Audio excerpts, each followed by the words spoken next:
ಜಗಳೂರು ತಾಲೂಕಿನಾದ್ಯಂತ ಎಂಎನ್ಸಿಗಳ ಸ್ಥಾಪಿಸುವ ಪವನ್ ವಿದ್ಯುತ್ ಮತ್ತು ಸೋಲಾರ್ ವಿದ್ಯುತ್ ಬೃಹತ್ ಘಟಕಗಳನ್ನು ತಡೆಗಟ್ಟುವಂತೆ ಒತ್ತಾಯಿಸಿ ಹಾಗೂ ಕಾನನಕಟ್ಟೆ ಟೋಲ್ ಪ್ಲಾಜಾದಲ್ಲಿ ಕಾರ್ಯನಿರ್ವಹಿಸುವ ಸಿಬ್ಬಂದಿಗಳಿಗೆ ಮೂಲಭೂತ ಸೌಕರ್ಯ ಒದಗಿಸುವಂತೆ ಮತ್ತು ವೇತನ ನೀಡುವಂತೆ ಆಗ್ರಹಿಸಿ ಜಗಳೂರು ಪಟ್ಟಣದ ತಾಲೂಕು ಕಚೇರಿ ಎದುರು ಬುಧವಾರ ಕರ್ನಾಟಕ ರಾಜ್ಯ ರೈತ ಸಂಘ ಹಾಗೂ ಹಸಿರು ಸೇನೆ ನಂಜುಂಡಸ್ವಾಮಿ ಬಣ ಮತ್ತು ಅಖಂಡ ಕರ್ನಾಟಕ ರೈತ ಸಂಘದ ವತಿಯಿಂದ ಪ್ರತಿಭಟಿಸಿದರು. ಇದೇ ವೇಳೆ ಪ್ರತಿಭಟನಾಕಾರರು ಪಟ್ಟಣದ ಪ್ರವಾಸಿ ಮಂದಿರದಿಂದ ಮಹಾತ್ಮ ಗಾಂಧಿ ವೃತ್ತ, ಮಹಾತ್ಮ ಗಾಂಧಿ ಬಸ್ ನಿಲ್ದಾಣ, ಅಂಬೇಡ್ಕರ್ ವೃತ್ತ ಸೇರಿದಂತೆ ಪ್ರಮುಖ ಬೀದಿಗಳ ಮೂಲಕ ಪ್ರತಿಭಟನಾ ಮೆರವಣಿಗೆ ಮೂಲಕ ತಾಲೂಕು ಕಚೇರಿ ಎದುರು ಜಮಾಯಿಸಿ ತಹಸೀಲ್ದಾರ್ ಸೈಯದ್ ಕಲಿಮುಲ್ಲಾ ಅವರ ಮುಖಾಂತರ ಸರ್ಕಾರಕ್ಕೆ ಮನವಿ ಸಲ್ಲಿಸಿದರು.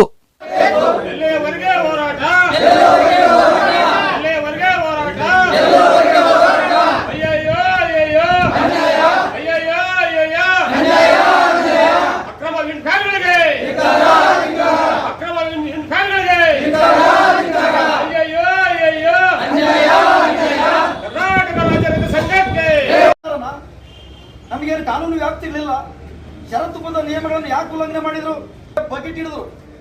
ಇದನ್ನ ನಾವು ನೇರವಾಗಿ ಹೇಳ್ತಾ ಇದ್ದೀವಿ. ಜಿಲ್ಲಾಧಿಕಾರಿಗಳು ಯಾಕೆ ಬರಲಿಲ್ಲ ಈ ಸಮಕ್ಷಮಕ್ಕೆ? ಯಾಕೆ ನಾವೊಂದು ಪ್ರಶ್ನೆ ಮಾಡ್ತಾ ಇದ್ದೀವಿ. ಯಾಕ್ರಿ ಜಿಲ್ಲಾಧಿಕಾರಿಗಳೇ, ನಮ್ಮ ಜಗಳೂರು ತಾಲೂಕೇನು ಬೇಕಾ ಬಿಟ್ಟಿನ ಏನು?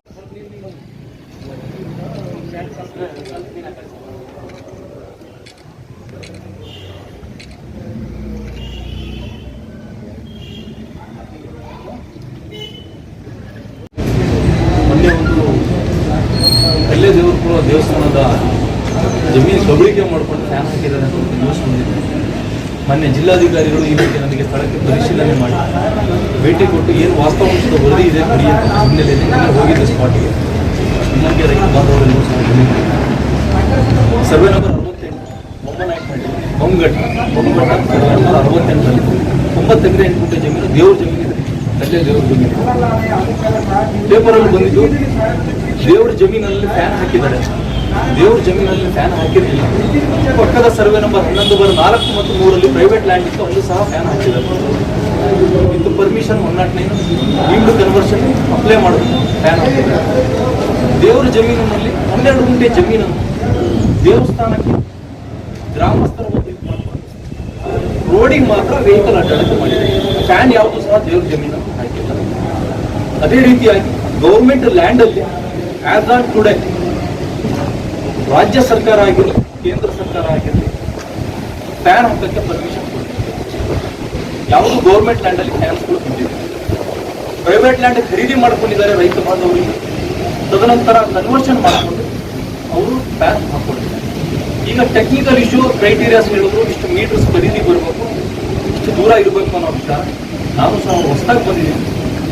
ಬಹಳಷ್ಟು ದಿನಗಳಿಂದ ನಾನು ಬಂದು ಎಲೆಕ್ಷನ್ ಮುಗಿಸ್ಕೊಂಡು 8 ದಿನ ಆಯಿತು. ಅಲ್ಲಿಂದ ಪ್ರತಿಯೊಂದು ಪೇಪರಲ್ಲಿ ನಮ್ಮ ಮಾಧ್ಯಮ ಮಿತ್ರರು ನಾವು ಹೈಲೈಟ್ ಮಾಡಿ ಮಾಡ್ತಾನೆ ಇದ್ದಾರೆ. ಈ ನಿಟ್ಟಿನಲ್ಲಿ ನಾವು ಸಹ ಕಾರ್ಯಪ್ರವೃತ್ತರಾಗಿದ್ದೀವಿ.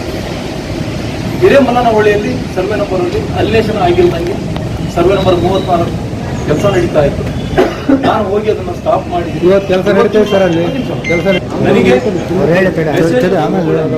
ನಮ್ಮ ಗ್ರಾಮ ಸಹಾಯಕರಿಗೆ ಸ್ಪಾಟಿಗೆ ಕಳಿಸ್ಕೊಟ್ಟು.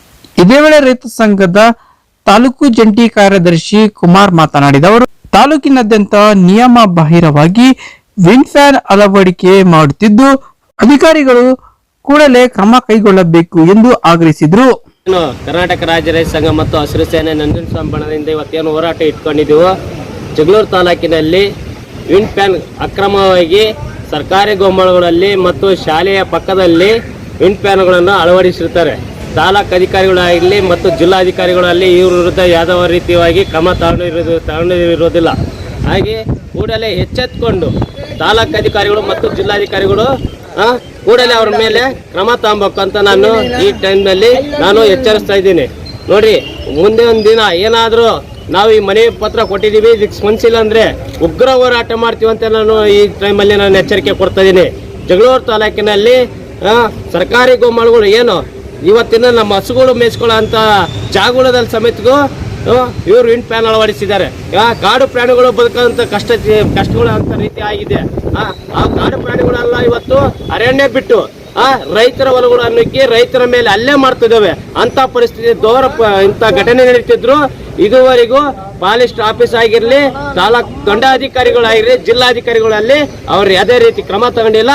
ಕೂಡಲೇ ಎಚ್ಚೆತ್ಕೊಂಡು ಜಗಳೂರು ತಾಲೂಕಿನ ಕೃಷಿ ಬಾಂಧವರಿಗೆ ನ್ಯಾಯ ಕೊಡಿಸುವಂತ ಕೆಲಸ ಮಾಡ್ಬೇಕಂತ ಮಾತಾಡ್ತಿದ್ದೀನಿ. ಇನ್ನು ಇದೇ ವೇಳೆ ರೈತ ಸಂಘದ ಪ್ರಧಾನ ಕಾರ್ಯದರ್ಶಿ ಲಕ್ಷ್ಮಣ್ ನಾಯಕ್ ಮಾತನಾಡಿದವರು, ತಾಲೂಕಿನ ಕಾನನಕಟ್ಟೆ ಟೋಲ್ ಪ್ಲಾಜಾದಲ್ಲಿ ನಿರ್ವಹಿಸುವ ಸ್ಥಳೀಯ ಸಿಬ್ಬಂದಿಗಳಿಗೆ ಅಧಿಕಾರಿಗಳು ಮೂಲಭೂತ ಸೌಕರ್ಯ ನೀಡುತ್ತಿಲ್ಲ. ಹಾಗೆ ಕರ್ತವ್ಯ ನಿರ್ವಹಿಸಿದ ವೇತನ ನೀಡದೆ ನಿರ್ಲಕ್ಷ್ಯ ವಹಿಸುತ್ತಿದ್ದಾರೆ. ಕೂಡಲೇ ಸಿಬ್ಬಂದಿಗಳ ವೇತನ ನೀಡಿ ಮೂಲಭೂತ ಸಮಸ್ಯೆ ಬಗೆಹರಿಸಬೇಕು ಎಂದು ಆಗ್ರಹಿಸಿದ್ರು. ಕಾರ್ಮಿಕರಿಗೆ ಅನ್ಯಾಯ ಮಾಡ್ತಿರ್ತಕ್ಕಂಥ ಟೋಲ್ ಪ್ಲಾಜಾ ವ್ಯವಸ್ಥಾಪಕರಿಗೆ, ಪಶು ರೀತಿಯಲ್ಲಿ ಕಾರ್ಮಿಕರನ್ನು ದುಡಿಸಿಕೊಳ್ಳುತ್ತಿರುವ ಟೋಲ್ ಪ್ಲಾಜಾಕ್ಕೆ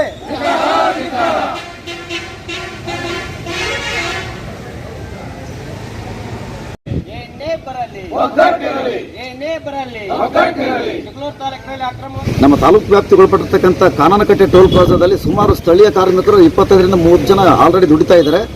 ಅಲ್ಲಿ ಕಂಪನಿ ಏನು ನಿರ್ವಹಣೆ ಮಾಡ್ತಾ ಇತ್ತು ಅಂಥ ಒಂದು ಕಂಪನಿಯಲ್ಲಿ ಅಲ್ಲಿನ ಕಂಪನಿ ವ್ಯವಸ್ಥಾಪಕರು ಅಲ್ಲಿ ಕೆಲಸ ನಿರ್ವಹಣೆ ಮಾಡ್ತಕ್ಕಂಥ ಸ್ಥಳೀಯ ಕಾರ್ಮಿಕರನ್ನ ಪಶು ರೀತಿಯಲ್ಲಿ ಕೆಲಸ ಮಾಡಿಸ್ಕೊಳ್ತಿದ್ದಾರೆ. ಅವ್ರಿಗೆ ಯಾವುದೇ ರೀತಿಯ ಒಂದು ಗುರುತಿನ ಚೀಟಿ, ಐಡೆಂಟಿ ಕಾರ್ಡ್ ಕೊಟ್ಟಿಲ್ಲ, ESI PF ಇಲ್ಲ, ಮತ್ತು ಪೇಮೆಂಟ್ ಸ್ಲಿಪ್ ಇಲ್ಲ, ಮತ್ತು ಅವರಿಗೆ ಮೇನ್ ಟೂಲ್ಸ್ ಕಿಟ್ ಯಾವುದು ಸೇಫ್ಟಿ ಟೂಲ್ಸ್ ಇಲ್ಲ, ರಕ್ಷಾ ಕವಚಗಳಿಲ್ಲ. ಹಂಗಾಗಿಬಿಟ್ಟು ಅಲ್ಲಿ ಸಾಕಷ್ಟು ಸಮಸ್ಯೆ ಆಗಿದೆ. ಪ್ರತಿ ತಿಂಗಳು ವೇತನ 1ರಿಂದ 7 ತಾರೀಕಿನ ಒಳಗಡೆ ಕಾರ್ಮಿಕರ ವೇತನ ಮಂಜೂರಾಗಬೇಕು. ಆದರೆ ಅಲ್ಲಿ 28, 29ನೇ ತಾರೀಕು ಆದರೂ ಕೂಡ ವೇತನ ಮಂಜೂರಾಗಲ್ಲ. ಅಲ್ಲಿ ತಮ್ಮ ಜಮೀನುಗಳನ್ನು ಕಳೆದುಕೊಂಡು ಟೋಲ್ ಪ್ಲಾಜ್ಗೆ ಅದೇ ಒಂದು ಕೆಲಸವನ್ನು ನಂಬಿ ಜೀವನ ಮಾಡ್ತಿದ್ದಾರೆ. ಅವರ ಒಂದು ಜೀವನ ಭಾಳ ಕಷ್ಟದಲ್ಲಿದೆ. ದಯವಿಟ್ಟು ಆ ಒಂದು ಕಾರ್ಮಿಕರಿಗೆ ಅನುಕೂಲ ಆಗಲಿ ಅಂತ ಹೇಳ್ಬಿಟ್ಟು ಇವತ್ತು ನಾವು ತಾಲೂಕು ದಂಡಾಧಿಕಾರಿಗಳಿಗೆ ಇವತ್ತು ಮನವಿ ಕೊಟ್ಟಿದ್ದೀವಿ. ಈ ಶೀಘ್ರವಾಗಿ ಆ ಕಾರ್ಮಿಕರ ಎಲ್ಲ ಒಂದು ಬೇಡಿಕೆಗಳು ಶೀಘ್ರವಾಗಿ ಈಡೇರಿಸಬೇಕಂತ ಹೇಳ್ಬಿಟ್ಟು ನಾವು ಈ ಸಂದರ್ಭದಲ್ಲಿ ರಾಜ್ಯ ರೈತ ಸಂಘ ಮತ್ತು ಹಸಿರು ಸೇನೆ ನಂಜುಂಡಸ್ವಾಮಿ ಬಣದ ತಾಲೂಕು ಅಧ್ಯಕ್ಷ ಗಡಿಮಕುಂಟೆ ಬಸವರಾಜಪ್ಪ, ಸಂಘಟನೆಯ ಪದಾಧಿಕಾರಿಗಳಾದ ಜಯಪ್ಪ, ಲೋಕೇಶ್, ಪಾಲನಾಯಕ್, ಮಲ್ಲಿಕಾರ್ಜುನಪ್ಪ, ಮಹಂತೇಶ್, ತಿಪ್ಪೇಸ್ವಾಮಿ, ಹೊನ್ನೂರಲ್ಲಿ ರಂಗಪ್ಪ, ನಾಗರಾಜ್, ಹನುಮಂತಪ್ಪ, ಅಖಂಡ ಕರ್ನಾಟಕ ರೈತ ಸಂಘದ ಯುವ ಮುಖಂಡ ಹೇಮರೆಡ್ಡಿ, ರಂಗಪ್ಪ, ಮಂಜಪ್ಪ ಸೇರಿದಂತೆ ಮತ್ತಿತರರಿದ್ದರು.